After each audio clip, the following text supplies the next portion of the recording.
1,00,000 మంది శివభక్తులతో కలిసి మహారుద్రాక్ష పూజలో పాల్గొనండి. వెంటనే కాల్ చేసి మీ పేరును నమోదు చేసుకోండి. నమస్తే, welcome back to Suman TV. Present మనతో పాటు ఉన్నారు TEDx speaker, legendary award winner in real estate, realtor oxygen founder and CEO doctor Nandi Rameshwar Rao గారు.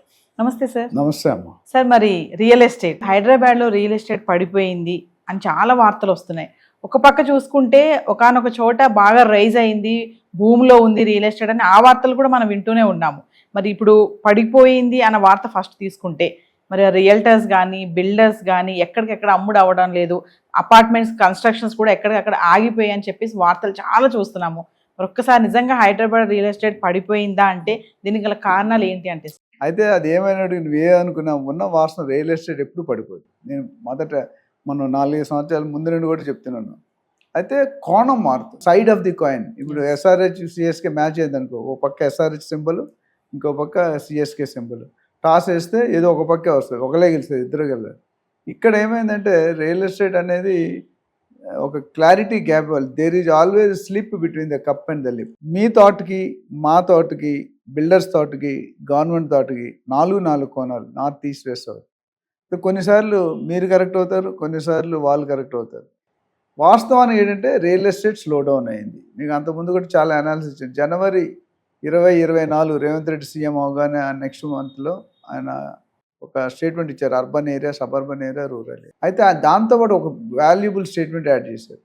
మనకు మున్సిపల్ అడ్మినిస్ట్రేషన్, MAUD అంటే మున్సిపల్ అడ్మినిస్ట్రేషన్ అర్బన్ డెవలప్మెంట్. దానికి మంత్రి ఎవరున్నారు? కేసీఆర్ గవర్నమెంట్లో KTR గారు. ఇప్పుడు ఎవరున్నారు? రేవంత్ రెడ్డి గారే ఉన్నారు. ఎందుకంటే రియల్ ఎస్టేట్లో నా సత్తు, నా పొత్తు, నా టాలెంటు, నా ఎక్స్పీరియన్స్. మీరు ఇప్పుడు అంతా మాట్లాడుతున్నారు పిల్లకాకులు మీరందరూ. నేను 20 సంవత్సరాలు కోకాపేటలో ల్యాండ్ 10-20 లక్షలు కొని విల్లాలు కట్టిన ఘనత నాకు ఉంది. కాబట్టి మీరు నాకు చెప్పగల రియల్ ఎస్టేట్ని ఎక్కడికో తీసుకెళ్తాను. దాని విజన్ సూపర్ విజన్. కానీ అక్కడే ఆ గ్యాప్ వచ్చిందంటే ఆయన అనుకున్న విజన్ ప్రకారం కొన్ని ఛాలెంజెస్ వల్ల, కొంత స్ట్రాటజీ వల్ల వెళ్ళలేకపోయాడు. అప్పుడు ప్రజల్లో ఏమైందంటే ఒక హై అంటే కేసీఆర్ ఉన్నప్పుడు బాగా జరిగింది, అది వాస్తవమే. డెవలప్మెంట్స్ కానీ ఇన్ఫ్రాస్ట్రక్చర్ కానీ దాన్ని వీళ్ళు కంటిన్యూ చేస్తున్నారు. అయితే ఈయన ఇచ్చిన రేంజ్కి జనాలు ఏమనుకుంటే కేసీఆర్ గారు ఉన్నప్పుడు కంటే 10 రెట్లు పెరిగిపోద్ది అనుకున్నారు. అక్కడ గ్యాప్ వచ్చింది. ఎందుకు వచ్చిందంటే ఆయన వచ్చిన నెక్స్ట్ మంత్లోనే చూసుకుంటే జనవరి 2025లో చూసుకుంటే కనుక అప్పుడు ప్రెసిడెంట్ కూడా ట్రంప్ అక్కడ అప్పుడే అయ్యారు జనవరి 20. అయితే ఆ 10 రెట్లు అనేది కనిపించలేదు. కానీ వాస్తవానికి సేల్స్ ఏం తగ్గలేదు. ఎందుకంటే జనవరి 2024లో ఫస్ట్ మంత్లో దాదాపు 38,000-39,000 కోట్లు కలెక్షన్ అయింది. అదే 1 ఇయర్ తర్వాత జనవరి 2025లో 45,000 కోట్లు ఒక్క మంత్ నుంచి చెప్పి. పెరిగిందా తగ్గిందా? పెరిగింది. కానీ జనాలకి అనుకున్న ఎక్స్పెక్టేషన్ పెరగలేదు. మన ఊహలే, మన ఇష్టం, మన ఇండివిజువల్ నువ్వెంతైనా ఊహించుకోవచ్చు, నేనెంతైనా ఊహించుకోవచ్చు. అక్కడ ఛాలెంజ్లు ఉంటాయి, లోకల్లో ఇబ్బంది ఉంటాయి. మేనిఫెస్టోలో పెట్టినవి చేద్దామనే పెడతారు, కానీ అందరూ పెట్టలేరు. బట్ డెఫినెట్గా అనుకున్నంత పెరగలేదు, ఇది వాస్తవం. కానీ డమాల్ అవ్వలేదు, జీరో అవ్వలేదు, అవదు. రియల్ ఎస్టేట్ 2007-8లో ఒకసారి రిజిస్ట్రేషన్ వచ్చింది వరల్డ్ మొత్తం.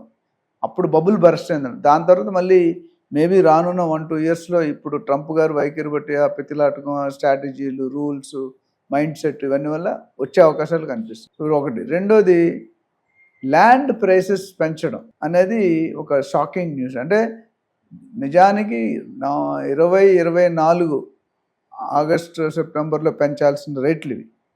ఎందుకు పెంచలేదంటే ఆ కారణాలకి సరిగ్గా ఇన్ఫర్మేషన్ లేక, రీసెర్చ్ లేక.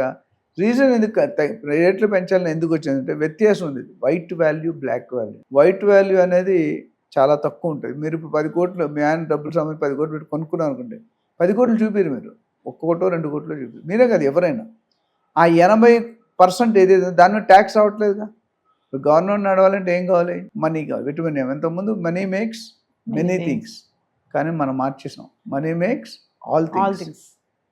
అదేవిధంగా ఈ మన తెలంగాణ కాదు, ఏ గవర్నమెంట్ అయినా డబ్బులు లేకుండా నడపలేము. వాళ్ళకి కూడా కొన్ని ఛాలెంజెస్ ఉంటాయి, కొన్ని రెస్పాన్సిబిలిటీస్ ఉంటాయి. కొన్ని అధిగమిస్తారు, కొన్ని అధిగమించారు. చంద్రబాబు గారు చూసుకుంటే యునైటెడ్ ఏపీలో ఉన్నప్పుడు ఎంత బాగా డెవలప్ చేస్తారు అనేది మన ప్రతి ఒక్కరికి తెలుసు. కానీ ఇప్పుడు ఏపీ డెవలప్ అవుతుంది, అలా అవట్లే. అనుకున్న ప్లానింగ్ జరుగుతుంది, మధ్యలో వేరే ప్రభుత్వం వచ్చింది, అది వెనక నెట్టేసింది 10-20 సంవత్సరాలు. మళ్ళీ దాన్ని నట్టుకుంటూ ముందుకు తీసుకురావాలి. అక్కడ కూడా 10 లక్షల కోట్లకి అప్పు కడుతున్నారు. అప్పు కట్టడానికి వడ్డీ కట్టడానికి మళ్ళీ అప్పు చేస్తున్నారు. ఇక్కడ కూడా అంతే పరిస్థితి. అయితే ఒక విషయం చెప్పండి సార్, మరి ఇప్పుడు క్రాష్ అవుతున్నటువంటి ఈ టైంలో మరి బిల్డర్స్ కానీ రియల్టర్స్ కానీ ఏ పాత అపార్ట్మెంట్స్ కూడా కొనుగోలు అవ్వటం లేదనేది కొన్ని వార్తలు అయితే చూస్తున్నాము. మరి దీనికి ఎలా అంటారు? ఇప్పుడు అమ్మేవాడికి కొనేవాళ్ళు లోకువ, చెప్పేవాడికి వినేవాళ్ళు లోకువ. కొన్ని పార్టీలు బాగా పెరుగుతుంది అంటారు, కొన్ని పార్టీలు బాగా పెరగట్లేదు. కొన్ని పార్టీలు అంటే ఛానల్స్ ఎస్పెషల్లీ పార్టీలు, ప్రతి ఛానల్కి ఏదో ఒక లింక్ ఉంటుంది. ఆ లింకులు మనం మాట్లాడడం కరెక్ట్ కాదని లింక్ ఉంటుంది. సో ఒక సీఎం అయ్యాక సీఎంని తిట్టేవాళ్ళు ఉంటారు, సీఎంని పొగిడేవాళ్ళు ఉంటారు, ఒక కంపెనీకి సీఈఓ తిట్టేవాళ్ళు ఉంటారు.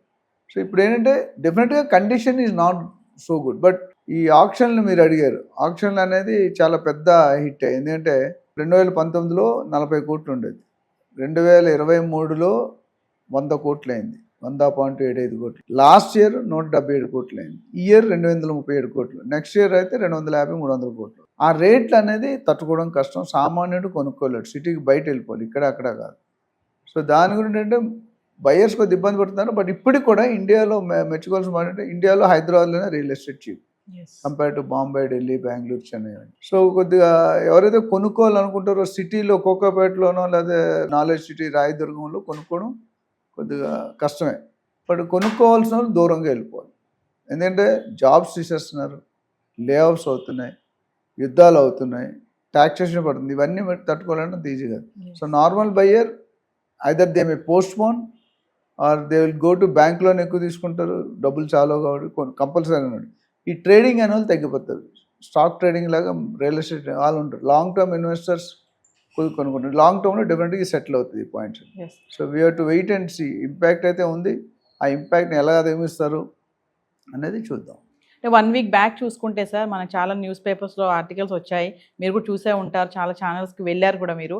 రియల్ ఎస్టేట్ మళ్ళీ భూమిలో ఉంది, రాయదుర్గ్లో ఇన్ని కోట్లకి అమ్ముడైపోతున్నాయి, చాలా హాట్ కేక్ లాగా వెళ్ళిపోతున్నాయి అని చెప్పేసి కొన్ని వార్తలు కూడా రావడం చూసాము. మరి ఓ పక్కన తగ్గుతున్నాయి అంటున్నారు, ఓ పక్క పెరుగుతున్నాయి అంటున్నారు. హైడ్రా అనేది హైడ్రామా అన్నారు. హైడ్రా పెట్టడం తప్పు, హైడ్రా పెట్టే విధానం తప్పు. సో పాజిటివ్ నెగిటివ్ రెండు చూసుకోవాలి. కొన్నాటిలో డిఫరెన్స్ వాల్యూ తగ్గించడం వల్ల బ్లాక్ మనీ తగ్గి వైట్ మనీ పెరుగుతుంది. ఆ వైట్ మనీ పెరిగి తద్వారా నీకు ఇన్కమ్ పెరుగుతుంది. అందుకని మేమేం చేసాం, స్టాంప్ డ్యూటీ పెంచొద్దని చెప్పి బిల్డర్స్, రియల్టర్స్ అందరు సజెషన్ ఏంటంటే స్టాంప్ డ్యూటీ పెంచకండి, ఓన్లీ బేస్ ల్యాండ్ వాల్యూ పెంచి అది ఒక విధంగా పాజిటివ్ ట్రెండ్. ఎందుకంటే 10 కోట్లు చూపించేవాడు ఇప్పుడు 40 కోట్లు 50 కోట్లు చూపిస్తాడు అదే ప్రైస్కి అదే ప్లాట్కి. సో దానివల్ల ఏమంటే గవర్నమెంట్కి ఇన్కమ్ పెరుగుతుంది, బయర్కి డిఫికల్టీ ప్రూఫ్ ఆఫ్ ఇన్కమ్ చూపించుకోవాలి, సెల్లర్ కూడా ఒక ప్రాబ్లం క్యాపిటల్ గెయిన్స్ పడతాయి. సో ఈ రెండింటిని అడ్జస్ట్ చేసుకుంటే గవర్నమెంట్ ఏమంటే స్టాంప్ డ్యూటీ పెంచకుండా తగ్గిమన్నాం. ఆల్రెడీ 7.6% ఉంది, దాన్ని 4 or 5 చేయమన్నాం. లేకపోతే ప్రజలకి 2 విధాలు అటాక్ అవుతుంది. ఆ అటాక్ లేకుండా ఉండాలంటే గవర్నమెంట్ హ్యాస్ టు సపోర్ట్. ఓట్లు వేసి గెలిపించింది స్టేట్ లీడర్, వాళ్ళ మంచిదానికి వాళ్ళ సహకారానికి చేస్తారు. సో అది I think government may consider. Process జరుగుతుంది, క్రెడై, నారాయణకో వీళ్ళందరూ కూడా మాట్లాడుతున్నారు. తగ్గుతుందని ఊహిస్తున్నాం, తగ్గితే మంచిది. అంటే దేశంలో అన్ని ప్రధాన నగరాల్లో కూడా ఇలానే ఉంది సార్ పరిస్థితి, ఓన్లీ హైదరాబాద్లోనే అనుకోవచ్చు? కొంతవరకు ఓన్లీ హైదరాబాద్లోనే ఓవరాల్గా డల్ ఉంది. బట్ రేట్లు పెరగడం అనేది మనమే ఎక్కువ చాలా హైప్ చేసాం. గవర్నమెంట్ పెంచంటే మీరు గవర్నమెంట్కి రెవెన్యూ చూసుకోవడం తప్పులేదు, సామాన్య ప్రజలు కూడా వెనక నెట్టడం తప్పులేదు. వాటి జిందగీలో కొనుక్కోలేకపోతే మీకు రిజిస్ట్రేషన్ రాదు, రిజిస్ట్రేషన్ అయితే రెవెన్యూ రాదు. So it is vice versa. కొద్దిగా నేనైతే 50-50 బ్రిటన్ అంట, 50% కరెక్ట్, 50% రాంగ్. సో మరి ఫైనల్గా ఒక విషయం చెప్పండి, ప్రెసెంట్ ఈ టైంలో మరి రియల్ ఎస్టేట్లో ఇన్వెస్ట్మెంట్ చేయడం అనేది ఎంతవరకు కరెక్ట్ అంటారు? 120% ఇన్వెస్ట్ చేయడం కరెక్ట్. ఇంకా దీనికంటే తగ్గుతాయని కూడా మన భ్రమ. సో కొనుక్కుంటే డబ్బులుంటే ఇంకా లేట్ చేయకుండా కొనుక్కుంటే ముందు రోజుల్లో రానున్న రోజుల్లో పెరగడమే తప్ప తరగడం ఉండదు. Thank you sir.